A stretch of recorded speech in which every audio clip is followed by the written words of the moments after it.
Hi guys, I will be showing you on what to do if your trial balance is not balanced in your SQL accounting. So this has 3 steps on it. So the first thing that you can do is to check whether you have only one account code for your retained earning. Go to GL, scroll down to your reserve and look at your retained earning.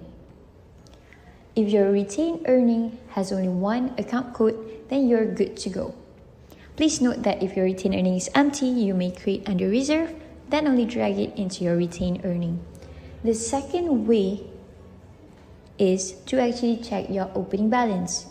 You can go to GL, maintain opening balance, unclick the project, and then please check whether your debit credit is okay. And if it's alright, you can try the third method, which is you can go to GL, print journal of transaction listing, click on the date that is not tally.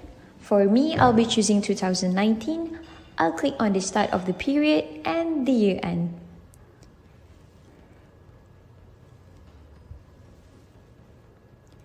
Once you're done, you can click on apply